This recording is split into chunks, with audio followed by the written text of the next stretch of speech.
What's up? What's up? Welcome everybody back to the Secret Filmmaker Society podcast. I am one of your hosts, Joshua Tubbs from Customatic. With me, it's your boy, Jay Wills. Yes. We want to say Happy New Year to you guys. We hope you had a great, wonderful New Year's. Wills, how's your New Year's, bro? New Year's was a little mellow. Kick back, relax with some friends, watch some movies, played some games. You know, kept it low key. My New Year's was cool. Supposed to make it a little bit longer, but I ended up passing out probably around 10 o'clock. Fell asleep, woke up at like 11:59, said Happy New Year's, went back to sleep. Who woke you up? I actually woke up myself, seeing the timing, and I was like, crazy. Yo. That's good control. I didn't do much. Slept after. So I wanted to wake up early for the January 2018, coming to New Year, refreshed type thing. New Year, new me. But with a new year, that means a lot of you guys have New Year's resolutions. You know, you guys are planning to do different things, attain different goals, all that type of stuff. And in the creative world, you guys definitely better have some resolutions going on. You got any resolutions right now? Nah, not yet. No? Probably make more money. Okay, that's more money, be more creative, push my limits, get more clients. But I mean, that's basic. Everyone wants to do that. Overall, just like taking it to the next level for everything, or just growing the numbers, actually, you're saying? Yeah, pretty much. Yeah. You know. So New Year, same thing, just a little better. Always. All right, cool. So with that, what's some goals? Like I was trying to think what's some goals that like creatives coming into New Year should have for themselves. Obviously you have yours, I have mine. But people coming into this, like what's some basic goals that they can have? People getting into this, or people like wanting to kind of just get better if they were like kind of at a beginner stage? It's a tough one. It's actually a tough one. Coming into the new year, I don't feel like coming into the new year should be something that it's like, oh, new year, new me. I think that you should end off strong, keep on going strong. Don't really like switch gears in a sense of like, oh, okay, cool. Now that it's a new year, I need to do better. Yeah, do better. But at the same time, you should definitely be looking to like always maintain like a high stride and like always go full gear. But I mean, for people that are starting over and just looking at the new year as like, you know, a reason to reset and start over and push harder than before, it's just like, you know, just look to find motivation each and every day. It can be as simple as that. You don't even have to like go out there and do much. You can literally just like explore whatever you might find online that might motivate you to do better for yourself. It's true. I think so, because like a lot of times I was saying, and you saying that made me think of something. Every time it comes to the new year, people think they have to have like a new game plan, like switch everything up. Problem with that is like, it's just like anything, because people sometimes look at it as an excuse, and it's like, oh, new year, new me, and it's like they try to change their old habits. But it's like, if you're not really willing to break out of those bad habits, then you're always gonna be in that headspace, which is why I was saying like, yo, just, you know, always be in high gear, always like just continue from like where you left off last year and try to elevate what you're best at. Don't try to like switch up completely to be like somebody else. True. Yeah, because a lot of times people have like, they'll go into New Year and say, oh, I gotta do a whole new different thing, a whole new different game plan, which is true. You guys can do that. Don't get me wrong. If you have a new game plan that you want to do, implement that. But there's that section between knowing if you gave what you're trying to do, and this is a good topic to get into, knowing what you're doing, if it's working and if you're giving enough time to work, or if you're switching up too quick. Because a lot of people, they'll do something, and let's say it takes like, example, that artist Russ, the rapper, singer, like he did 9 years of making, I don't know if he did a new track every day for 9 years, but for 1 year or whatever time, he made a new track every single day. And that was like his little thing into like getting people to like mess with him, which was his tactic, his strategy. And it took him like 9 years pretty much to break into this industry and make it. That's what's like the thought process of like, is what you're doing enough to get you to where you're going? Do you just got to stay on the same path and just keep going? It might be 5 years, it might be 3, it might be 2, it might be 1.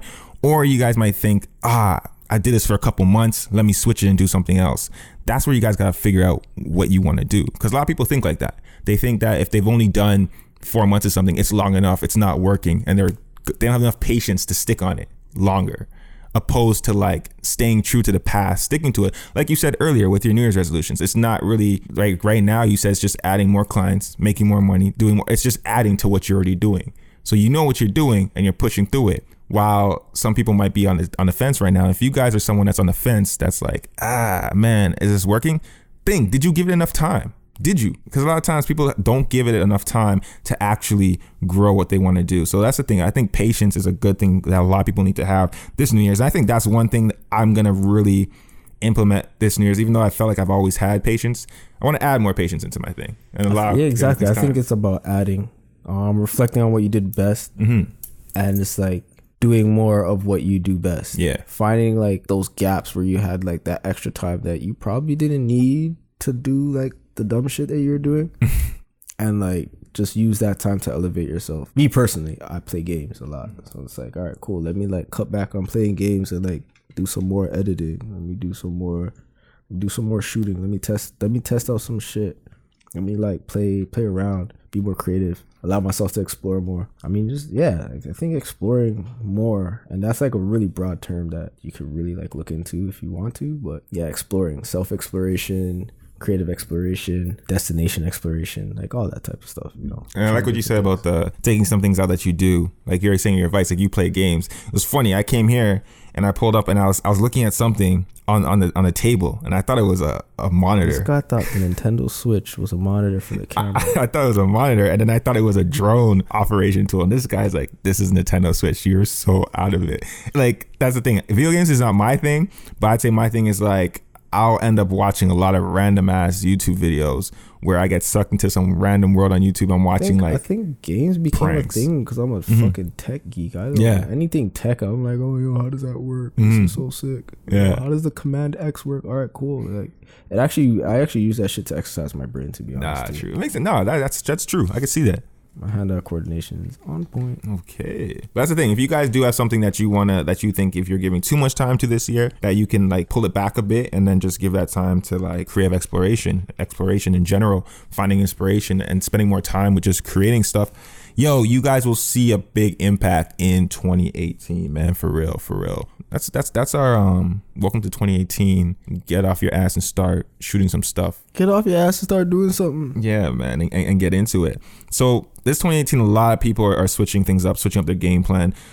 People are either picking up a camera, people are diving deeper into like film work and stuff like that, and it's rampant. Like, have you noticed like so many people now are doing this or getting into this? There's a lot of people that like want to know like the way and walk the path and what's the right way. Foremost, I encourage it. I love it. I love it. I love the creative community. I love people like, you know, bouncing ideas off each other and learning from each other, stuff like that. It's actually great. It's amazing. And to see that like so much people exploring this creative world and this creative field has allowed a lot of people to, you know, make jobs for themselves and create income, especially for the younger people that don't find themselves getting jobs because they lack experience. Hold on 1 second. What's that age-old one? It's like, I need experience to get a job. Can't get a job to get experience. Like whatever. It's just, yeah, it's weird because like back in the days, what the fuck? I'm still young. But anyways, like, yeah, there was a point in time where, and it still is a point in time where if I was to sit down with my resume and it's like, how much years did I put into learning how to do this stuff myself? And then they'll be like, yeah, what's your experience? It's like, yeah, I have like 8 years of experience. They're like, no, you don't. Where did you go to school? I'm like, nowhere. I'm like, taught myself. They're like, okay, cool. They don't even give me a chance. They're like, your portfolio looked amazing, but this and that. They're taking the guy that really doesn't have any experience, but he sat in a classroom. No knock to anyone that sits in a classroom, but it's like, what is classified as experience? And it's pretty crazy that you're going to take someone's quote unquote experience with them sitting in a classroom with no actual practical knowledge or application of skills over my actual, like, you know, in field knowledge, practicing and like applying my skills that I've learned and taught myself. Especially when it comes to film, because this is the type of thing where it's like, you got to get to the ground and actually do the work. And like get in that dirt and do it, because sitting and theorizing everything isn't the same. You could sit in class all day and just have theory pumped into you, and then you're on set and it's just like, well, in theory this is what I'm supposed to do, but and then you're stuck. While we could be on sets and just kind of like get into a situation where it's like, bam, I've been there before, know how to fix that, know how to deal with that. Basically solutionists, and that's what I think it is. Like filmmaking, it's solution-based thinking. Yeah, and you have to come up with answers. At the end of the day, there's gonna be a problem, you gotta fix it, you know. And again, yeah, someone that's in class, you might have a theory and learn something and be like, oh, okay, cool, and apply that. But there's nothing better than I think the practical, especially when it comes into filmmaking, of doing, because that's what's going to actually get you there to like understand and to better yourself and like actually have that experience. That's what that experience actually is. Experience is key. Yeah, man. What are you thinking about? You seem deep in thought. Think about all the jobs that I probably didn't get because I didn't have what they call experience. Like what they think is experience. Makes like, sense, I have man. experience going somewhere in life, Mom, trust me. So I've been going back and forth and thinking about this lately, which is like that balance between your own personal passion projects versus like client projects. Cause like as of late, I've been like really like thinking and just having all these different ideas about different projects I want to just do that's like coming straight from my mind. And then you get client work, which is great, which is amazing, which pays the bills and type of stuff like that. But a lot of times that creative control is not fully yours sometimes. You know what's crazy? I've been thinking to reroute I've been like having these conversations and rerouting my mind state or my mindset and like the way I'm thinking and the way I navigate and the way I approach my work. Yeah. Where it's like, yeah, you might not have full creative control, but turn every opportunity into a passion project, I guess you could say. So it's like finding a common goal for both of you and the client, and twisting things in a way and turning the angle where it's like, all right, cool, this isn't like something I came up with solely, but they came to me and they want me to reach a goal. I want to get to that goal and this is how I want to get there. And they came to me. I'm a creative. They came to me. So it's like I have some type of pull. I have some type of weight here. And they're not gonna fully ignore you. No, you have leverage because the reason they came to you in the first place is because like the skill, the talent that's there. So they obviously aren't gonna fully ignore you. What's going on? Never at all.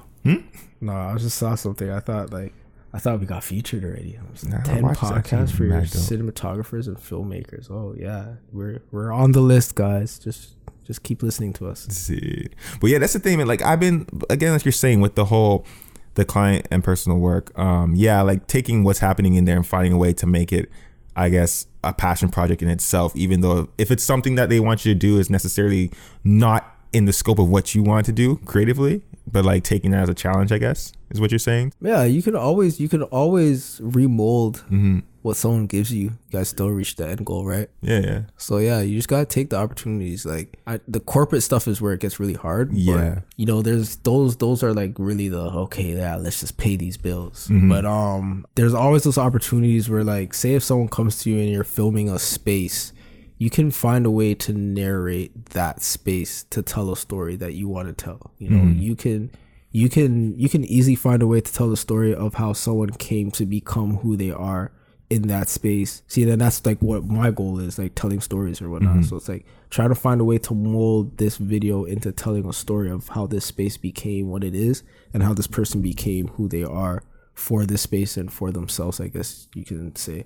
That's so true. Like, yeah, there's always a way to mediate the end goal for both of you guys and like remolding whatever the skeleton is, so that way you both get something out of it and make like, a creative piece out of, or a passion project out of what the client comes to you asking for. Yeah, like there basically has to be give on both sides in order to make some amazing art and making both people like feel a certain way. One thing is funny that I've been looking at lately is, because again, talking back to you guys now, you listeners out there, you guys that are coming in the beginning stages of this, your main goal is probably to achieve certain clients, trying to get the big clients, the big dogs, all that kind of stuff, looking for the stuff where it's the reputable brands. And what I've been noticing lately is there are a lot of people that have been doing this for a while. They're moving more into a place where they're kind of, I was watching a couple of these like filmmakers that have have YouTube channels, and they were saying a lot of their goals right now is they want to move away from doing client work because they've done so much with big brands, and they want to move more towards creating what they want to create, because they feel like they've been caught up so much in like dealing with just clients their whole life, which hasn't been their actual stories that they want to tell, or their actual creative, for lack of a better word, their whole creative like outlook of what they had on a project wasn't able to be executed. See, and that's why I was saying what I'm saying. It's like you can always find the common goal, and yeah, it's not from your head completely, but there's always a way to tell your story through someone else's medium. So for instance, if I was to go and do something with Nike, it's me trying to find a way to tell my story through their garments and their clothes, their shoes, or whatever it is. It's like, all right, cool. Like, you take what their brand message is and you mold it into what your creative, like, you know, your passion project might be. Like if you want to do a short film about technology or like, you know, twins or like, you know, in some weird Black Mirror stuff, if you really wanted to like do something, there's a way you can incorporate Nike into that. It's like, you know, Nike's all about future, like their clothes being, you know, quote unquote technology of the future, I guess you could say. And it's like, all right, cool, now how do I put this Nike swoosh on a shirt and make it some like futuristic Black Mirror stuff and like be creative with it? There's always a way to like like I said, like I've been saying, I guess, remolding, you know, whatever you're given, the skeleton that you're given, and like making it something that you want to do, getting what you want out of it. Speaking of Black Mirror, did you watch it? Black Mirror, yeah. Like all season 4? Binge the whole damn thing. Yeah, I did that I did 2 days. It took me. No, 2 days. No. Which one was your favorite? Which one is my favorite? I don't know. There are some good ones in there. I think it would be like, you know, is it stereotypical for me to say Black Museum was my favorite? Yeah, I was gonna say the same thing. That was my favorite actually. That one was really good. I'm trying to think which one really stood out to me. I'm actually pulling up the Archangel one was pretty dope. You like that one? Someone on Twitter was saying they liked that. I didn't enjoy that one that much. It was kind of, I don't know, repetitive. There's that one, the Archangel one, and the dating one was Archangel actually was pretty dope. The daughter one. Oh, sorry. Where she can like monitor daughter. Yeah. That's not what I meant. I meant to say, I think it's one? Crocodile. Is it Crocodile? Yeah, the architect girl that was like killing everybody. The architect girl, I can't remember that. Like they were driving and like it looked like they were like in Iceland or something like that. Oh, and see, that's like that one didn't stand out to me that much. All. That's why I guess I don't remember it. But there's a few good ones. You know which one was pretty dope? That one, the black and white one with those robot dogs that were. That's what it was called. That were after them. I don't know. The only thing that left me like puzzled was like why. That's the thing. But what I loved about it, it's like, yeah, this is Black Mirror. That one, like, it was like, yeah, embodied what Black Mirror was. What I thought was gonna be horrible ending and everything. With what, the bears? Huh? Oh shoot! Sorry if anyone don't want to spoil it. I don't know. Spoiler alert. Yeah, it ended like she didn't make it. Yeah. You know what I mean? Like. That kind of reminded me of the one from one of the earlier seasons with the bees. It's like, yo, you're just locked in the washroom again and you're dead. Oh yeah, it's just killing off everybody. Yeah, man. One that I thought was cool, but I thought I wouldn't like it was because I don't like Star Trek or anything like that. But that USS Callister one, the one where the guy, like, that was trippy. They keep on introducing that, so I'm starting to believe that that's virtual reality that they keep on incorporating into like Black Mirror is real, where they like plug in this thing to the side of your head. Yeah, man. I can see that happening. The dating app one was pretty dope. That was actually really cool too. Because at the end of the day, it showed that it was just all within the app. Yeah. So that's what the app does. When they ended it, and I was like, all in the app, I'm like, oh, this is crazy. Like, it's a good idea. Like, this is crazy. That thought process of just thinking that story. It's interesting how I like process this whole thing to 100%. It's like, yeah, this person's your match. Go meet them now. And it's like, okay, cool. It's like, it was this whole time was a computer running simulations. And it's like, that's the thing, like Black Mirror, the one thing I like about it is like the fact that it's such a short story and each one is just a different story in its own, but sometimes they have like the stories within the stories. Yeah, that's, you know crazy. What I mean? Like the one recommendation I have for today's episode, I have two recommendations. I have one for a show called Manhunt Unabomber, which is on Netflix, and also what's it called? It's called Manhunt Unabomber. I gotta check that out. It's actually pretty dope. It's a show. It's a short show, 8 episodes. Don't want to get into it, but like if you like those little like, you know, detective trying to find out the clues type of vibes, then yeah, it's a good one. It's not broken up like CSI or Criminal Minds where there's a main story and then there's like little sub crimes that they're solving every episode. It's not. It's just like one big crime. It actually feels like one big movie. I sat down for like 5-6 hours and I just watched the whole series actually. No, I like that, man. Yeah, I watched that. And my movie request for the week, I would say Seven Sisters. If you like Black Mirror, this is definitely some fucking Black Mirror shit. Like this is like a 2-hour Black Mirror episode. It's fucking, I was looking at that and I couldn't click it. It's not like, you know, the thing, like the bio might not be clickbait, but when you watch it, it's like, yo, this is crazy. It's not like the craziest thing, but it's literally like a 2-hour Black Mirror episode. Okay, I gotta take that in. I wasn't giving it its time of day. Just I don't think the description properly explained what the movie actually happened. So it's like, even when I was watching it, I'm like, this isn't what the description said, this is fucking dope. Like, okay, I gotta watch that and take that. Yeah, I might spoil it in a second. I gotta take that. Yeah, don't spoil it. Don't spoil it for me. So one thing actually I wanted to touch on, let me know what you think about this too, is people, and you guys, for New Year's, this is a good thing for New Year's, because I think if you go into New Year's with this thought process, it will help you this year to get a lot of stuff done, especially people that are like not getting things done. You're starting, but you're not finishing. People getting hindered by trying to achieve perfection, like aiming for perfection all the time. You know, it's something that even I kind of struggled with, you know, for a long time, which was like, you have this caliber that you want to do and that you want to achieve every single time. And you're like, yo, as you go and as you keep making more and more work, you're like, damn, I always got to hit this. I always got to hit this. I got to get better and better. And it's like, at times it forces you to be like, yo, I'm not even going to put this out. Like, there's a lot of stuff that I didn't maybe put out because I was so just always looking for perfection. And one day it kind of hit me like, yo, yo, bro, like, yeah, I'm trying to beat that, to be honest. I haven't put out so much stuff just because of that. I haven't even gotten to the stage of actually shooting some stuff because of that, to be honest. It's a psychological thing. You gotta psych I don't even want to say you gotta psych yourself out of it. You just gotta move away from the fear of approval, I guess. That's the biggest thing. That's what it is. The fear of not being approved and not being liked by others. And I think that's something that was developed by social media. But then I realized to myself when I sat down one day, and it's like, social media at the same time did help me, but not only that, the fact that I've gotten clients off of it, and two, the fact that like I have two bodies of work outside of like social media, like outside of the digital world. And it's like, yo, if my work is good enough to live outside of the digital world, that means like I should be able to sit down and just do whatever. And if it doesn't come out amazing, perfect, then cool, whatever. I tried and I failed, but I know where I failed and how I can be better for the next time. If you don't try, you're not going to get better for the next time. And just for context, so they know, when you're saying living outside a digital world, what are you talking about? I have a video up in, videos up in two malls.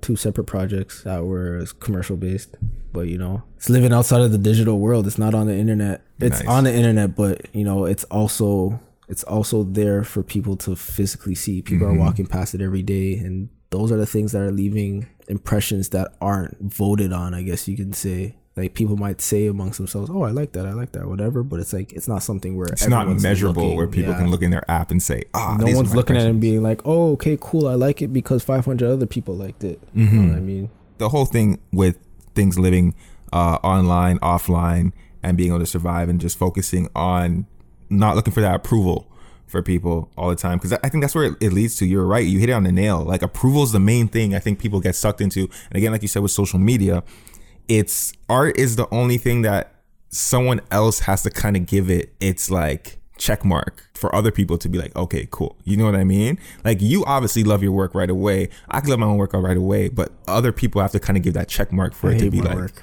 Right. Yeah. Well, you know what I mean? In the sense of, when you put it out and you think it's ready, you already have a feeling that you're satisfied with it then. Sometimes I gotta get forced to put stuff out. Yeah. It's like, oh yeah, it's crazy, man. Nah, I feel you though. I guess that equals out to like self-doubt, I guess, or whatever, or just like we've been talking about. It's like that whole fear of not being approved of or like whatnot. But I just never think that my work is good enough for what I'm seeing or thinking inside my head. Got you. But then with that too, it's kind of like F the approval of others. It's just what makes you happy. Like, again, you're saying something a little different, where it's like you already critiquing it yourself. I've moved away from that approval of other people and self-approval. Like, I think my self-approval, I'm very hard on myself, as any other creative is, but like, I'm very hard and critical of myself, and some of my peers are like of this standard, and that's another thing. It's like, my peers around me are at a quality that's really high, so it's like, all right, cool, if I can't bang with them in terms of like my quality, then it's like, fuck, like, I can't put this out, because then after, it looks like I'm 5 steps behind. As much as like, it doesn't matter what other people think in terms of my steps or like where I'm at, or like, everyone grows at a different rate, whatever the case is. It's like, I won't personally be satisfied if I'm not at the standard that I believe I'm at. or the value that I hold myself at. Got you. Which I agree. Like, again, too, with myself, same type of thing. You know, I have like hard on myself when it comes to, you know, certain work being put out. And again, with your peers around you, it's like they're creating such amazing stuff that you have to be like, okay, I'm always on the ball. But I've also moved into a space where it's just like, forget it. Whatever. Back to being like 14 when I used to make videos. And it's like, whatever I wanted to see on the screen is what I'm doing. That's kind of where I'm moving into right now. Just like making what I want to see. And then not really caring. It's caring, but not caring if people don't like it or not. You know what I mean? But which I don't think is like gonna really happen. But that's dope. We're talking about like, again, social media now and approval. I'm thinking like, I've been looking at ways to utilize social media differently now and stuff. For all these people out here, what's some good tips that we can give them for like utilizing social media for their films, shorts, videos they're creating for people, whatnot, to help them get to that next level of getting the next client? You know, find a way to capitalize on the medium that is most taken. Sorry, I just got like this like really long email and it just like threw me off. Yeah, sorry. So rewinding real quick, what was the question? Yeah, that, so we're like, talking about that threw me off. So like I got like this email that threw me off. Like, I was so confused because you've been reading it off of your phone and then reading off your watch. So I was like, which one is he looking at? No, I seen something and I'm like, yo, this looks. I'm like, what is this? This is crazy. And then after I seen like this long thing and I'm like, okay, cool. I'm doing my thing. Well, the question was, how can we help them utilize social media for film, whatever type of films they're making? For film and photos alike, actually, like anything that you're doing these days, it could be graphics, it could be film. Utilizing social media as like, you know, the main format is like a good approach for things because that is where it's going to be soaked up the most. So it's like, if you have to find a way to not like, especially for businesses and like people starting out, people aren't going to redirect from whatever it is that they're initially seeing things on. It's best for you to capture their attention and utilize like that only, I guess you could say. So like for Instagram, it's a minute long. Try to fit your whole film or creative idea in that 1 minute for video. If it's for a photo, it's as easy as posting it. Graphics, same thing.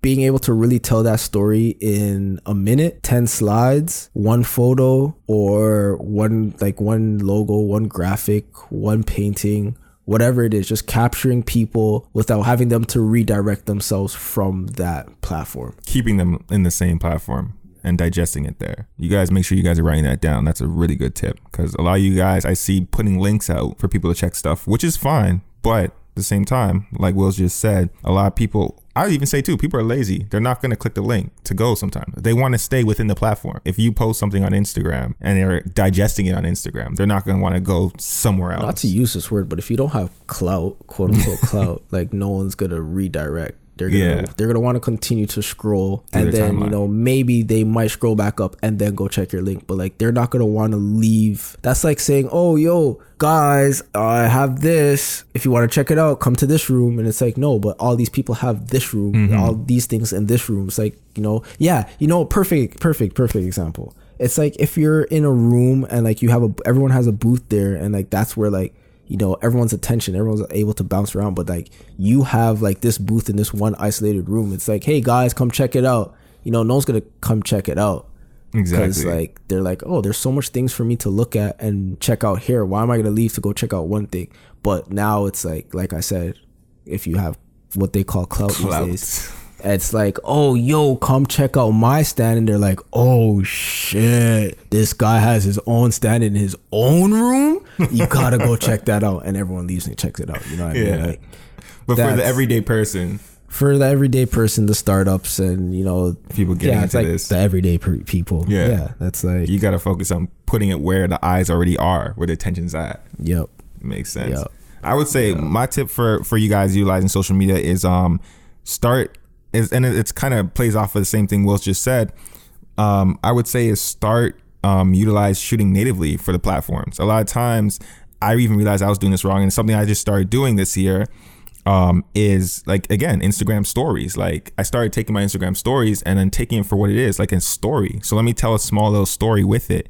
And instead of actually using my phone, I've been using my camera and flipping it horizontally or shooting vertical, sorry, for mobile, to tell these small little stories every day with my Instagram story. So I would say with you guys is shoot natively for a platform and focus on using what the platform is for. Like, don't just take a YouTube video and cut it smaller and just put it onto Instagram. If it's like, let's say a documentary or something that's not visually enticing, it's more words about it. You got to find a way to like take the person, what they're thinking. Like when you're on Instagram, you're there for what? Like looks. You're there for like what looks cool, what's sexy, that type of stuff. Your mindset's not the same as if you're on Twitter. On Twitter, you're just trying to hear people's minds. So you got to kind of really think about the platform you're posting on and shoot or create natively for it. Even if that means having to like redo a whole edit just for that platform, you might have to. Yeah, I'm starting to like Twitter again, to be honest. I haven't been on it that heavy, but I'm starting to like it again. Yeah, getting back into it. Yeah, you can actually post stuff and people like, because of the way the timeline's structured, when someone retweets it or if they like something, it pops up on other people's stuff. And unless you, and like, you don't have to redirect, like it comes back to this whole redirection thing again. You don't have to redirect yourself to like another tab or something to see what people are liking. So for Twitter, it's like if someone retweets like my video or my photo, it's on the timeline that everyone's scrolling through already. So it's like, oh, okay, cool. Oh, who's this? What is this? They check it out and it's like, there, I just broadened my network or my reach, I guess you could say, which is, it's interesting. I'm starting to like it again. Might have to get back on Twitter. Looking back, I never left Twitter, but there's a lot of times I just be on it and just quiet and not really saying anything because it's just like, I don't know, so much is always going on there, and then it's kind of hard to get sometimes to jump into conversation, and when you do, you can switch up so quick. But I feel like a lot of people did leave Twitter for a while, but like you're saying, I think some people are starting to come back to it. I don't know, I guess just my attention redirected to like different medium. Yeah. Different social media, back to a different social media. I don't know. Instagram's starting to get too flashy and too much about that. That is true. Too much about look what I have and look what you don't. And now it's like Twitter, if someone really messes with something and they retweet it or they like it, it's recirculating it back to their people. It's not just, it's not like a greedy thing where it's like, this is me, this is what I'm doing, this is me. Yeah. I feel like that's what Instagram has become that. It is about that. And that's what I was saying with the mindset too. It's people that come to Instagram, they're not there to really be stimulated. I would not say intellectually, but they want to be entertained. Yeah. And they want to just see nice things. That's why what does well on Instagram? Booties, girls half naked, flashy stuff, and just like things that look very, very high quality dope. But it's all visually stimulating. While Twitter is like getting into someone's mind, I'd say. At the end of the day, for real. Talking toys, like again, when I came here, Will was showing me like the new monitor he has, which is called the Blackmagic Assist. Blackmagic Assist one. Okay, you guys, Blackmagic out there, you guys gonna drop us some money for that name drop? Again, with like the new year coming up, what tools do you think a lot of people should be starting to get? First and foremost, and this is something that like a lot of, I guess you say the top end or like, you know, the people that are looked up to are saying, and this is the truth. Glasses probably the most important thing. Don't worry about like all these small things. Like Josh is bigging up this monitor, it's dope. My body that I have, the camera body I have, it's dope. But it's like, if you don't have good glass, like it doesn't matter. Yeah, true. I could probably slap $30,000 glass onto a really cheap camera like a T5i and shoot something amazing just because the glass is really good. Like it doesn't, all the other stuff doesn't matter. Glass is definitely most important, I find. And then it's like, looking into bodies, once you really understand what you're getting from your body, I think that's when it matters. And when you start realizing like the littlest things that you might actually need, not want, but need, is important. But yeah, I think glass and lighting. Yeah, that's actually the boat. Like if you want something that looks really good, that's like the main thing to go to. Whatever can keep your ISO the lowest will make your product look good, no matter what kind of camera you're using. That is true. That is fact. And it's funny, like I was just saying to you, like I want to get this year focus on getting like just better glass for my camera in general, and not even thinking about like the bodies too much, because lately it's funny, and this is I guess moving in towards the YouTube world for beginners, but like, so the Canon 6D Mark II, we'll just talk about that camera for a second. Like I shoot the Canon 6D, you have a Canon 6D, but you also shoot with the 5D Mark IV and then other cameras as well. Right now, the 6D Mark II wasn't doing that well, I would say, for a while. Not a lot of people were purchasing it.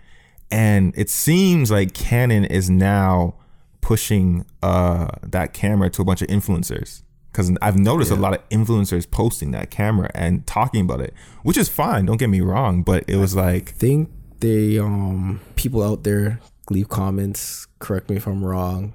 Leave comments about what bodies and what camera lenses and like what type of equipment you're looking forward to get into this year. But back to that real quick. So I think with the 6D Mark II, even though it's a really good camera, and it is a really good camera, I think, and this is with any camera these days, when they add that swivel screen, it becomes geared towards consumers. I thought you were gonna say that. Yeah. So it's a consumer product. So there's like, if you go online and like you go to like actual camera stores and like look up cameras, they categorize stuff very differently than what you might see on like Best Buy. So Best Buy might just have cameras, like, you know, like, and everything's categorized under that. And you'll literally see a point and shoot next to a DSLR, and if you go and you ask them, they might not even know the difference. It's a camera. Yeah. And yeah, it's a camera. It's something that you point at something and you shoot it. But now it's like there's different classifications. There's consumer, pro-consumer, and professional. So I believe like with that swivel screen, I don't know if I'm right about this, but I think the swivel screen just like downgrades its classification to consumer because it does make sense. Professionals really looking for a swivel screen. Professionals look to get all the tools to make that experience or that shooting quality like the best it can be. Yeah. Which a swivel screen isn't a bad idea. It's not a bad thing, but then like you're saying, it seems like they're pushing it more towards like vloggers and things of that nature and people like that. That's why they have a swivel screen. But yeah, it seems like they're pushing it towards more vloggers and people of that nature. Yeah. But it's just funny to see that, like, I think it's a great and amazing camera, and I wanted to actually get it next because I've been in this like weird space of like, hey, what's the next camera to get? And then like, again, I was saying, okay, yeah, let me get better glass this year and better lenses. But eventually getting another body, you know, for like to actually personally have, not renting one, not like whatever, but just actually having one. And for you guys, like I'd say for beginners, like if you guys can, like the 60 Mark II is an amazing camera. No plug. I don't own it. I'm just saying it's an amazing camera. I think it's dope for you guys if you're beginners for shooting some dope stuff. Obviously moving forward and then going higher up, you want to move into like if you're a beginner looking to move away from the Rebel series, then yeah. If you're a beginner looking to get into full frame as well. That is full frame as well. If you're a beginner looking to get into photography, just look into the Rebel series. It's cheaper and you can just get a lens that gets you the view that you want. True. You could always probably get a 24 and a T5 or T6i. I don't know what series they're on now. You could always get like a T6i and a 24 at a cheaper rate than a 5D Mark IV or maybe even a 6D Mark II. That's true. But yeah, and that will like give you that same range that it would give you in terms of like the framing that you would get on like a cheap 50 and the full frame body. So makes sense. Actually, let me take that back because I did say beginners jump on the 60 Mark II. Yeah, beginners go for more of the Rebel series. I guess. Yeah, if you're more moving from beginner, more moving into I'd say intermediate, and you want to still stay DSLR. If your budget's low, anywhere you go, they will say the best combo to buy is like, you know, your cheap Rebel or your cheap Nikon series. I don't really stay Canon. Canon, I know, man. And the thing is, right now, especially if you're doing video, Canon all the way. Yeah, and it's no bias, right? It's just there's definitely a huge bias. Okay. I don't want to get into it, but yeah, Canon all the way. Yeah, it's like the nifty 50 and your T6i. That and you should get if you're a beginner coming into it, man. Yeah, get yourself a laptop. Just make sure your laptop can handle it. That's another thing. You don't want to get like heavy duty equipment. Your computer can't keep up with it. Preach that. You can upgrade. You can get an amazing camera, but trust me, if your computer can't process it, you're screwed. What are you gonna be putting out? It's gonna be taking you a year to put out a project. It's gonna look like 2 minutes long. Even worse than your T6i project. Yeah. So you might as well just shoot on something your camera can your computer can handle. Yeah, so we want to know what you guys want to buy this year, what you guys are looking at, thinking about purchasing, which type of gear you want to get, cameras, lenses, whatnot, and let us know. And we can always give you guys some feedback on the Secret Filmmakers Society Instagram page, which is at Filmmakers Society. And we can give you guys some feedback of what we think is good or not for you guys, or what's a good camera or piece of gear to get. One thing I've noticed though, Wills, is like a lot of people are so obsessed with gimbals and getting everything stable now. And there's a lot of talk now of people trying to go totally left now and saying, stop being so obsessed with it. I'll tell you right now, 90% of my videos are shot without a gimbal. Thank you. That's what I'm saying. Like, just purchase one. And if you don't know how to use it as an extension of yourself, then it doesn't really matter. Exactly. You know, a lot of you guys are out there just kind of like making every single shot, because you have to remember, when you're shooting, it's about feeling an emotion. And if, let's say there's a part where it's like an action scene and you're shooting with like a smooth gimbal shot, like it could look cool, but you're not giving that feel. You're not capturing the action. Exactly. You know, so like, don't be afraid to go handheld. Don't be afraid to let go of what gimbals are they? The Xions and the Glidecams or the Ronins or the DJ, all those, the Movies, all that, and just kind of just get back into handheld camera operation. Learn to make that tool an extension of yourself. Learn to use it in different ways that people aren't using it. Exactly. I think that's key. Because you have to realize at the end of the day, camera operation is a skill in itself, not just cinematography, not just editing, all that. Camera operation, being like a great camera operator, that's amazing. Like at the end of the day, you can, like, your movement, an extension of your body when it comes to the camera is like a skill in itself, you know? Because like, I've been on shoots, I've seen people on shoots where the camera operator is just like, looks like they're dancing with it. You know what I mean? And the footage just looks super dope. So don't rely only on a gimbal. Don't rely only on these stabilizers for every type of shot. Just because you have it doesn't mean you have to use it for every shot. Yeah. Yeah. You know, sometimes you can go to your tripod. Yeah. Tripod, handheld, shoulder rig, all that kind of jazz. So you guys can definitely every shot needs its tool, I guess. It does. Everything has its own place for a thing. And at the end of the day, just remember, it's about emotion. You know, the emotion coming out of the actual project is what you should be focused on. You know, if it's a wedding or something that's like sad, you don't want to be like handheld rocking that like crazy, because like they're gonna be like, oh, what the hell, this is not an action scene. But if it's an action scene, that's perfect for it. So get familiar with your camera, touch its body, all that type of jazz. Touch my body. Yo, that was a great song. But yeah, man, that's what I'm thinking so far for some tips for you guys in the new year. Anything else you think for these guys to know? No, that's a great way. Welcome back to the show. You know, the last one, quick little pilot. We got a good reaction. We got some people in the DMs. So continue DMing us. Continue letting us know what you think. Continue asking questions. Let us know how we can help you develop the skills that you want to develop. And for now, I mean, that's it. Nice. Peace. See you guys later on the flip side. Deuces. Hey guys, Joshua here. Just wanted to say thank you for tuning in to the Secret Filmmaker Society podcast. We appreciate your ear and you tuning in and listening to us. If you guys ever have any questions or you want to have something answered on the show, you can always hit us up on Twitter at Filmmaker Society, or you can tweet us on Twitter at Film Society Live. And we are happy to answer any questions you have and publicly answer it on the show. So again, thank you for tuning in, and we will see you in the next episode. Go make some dope films, guys. Peace out.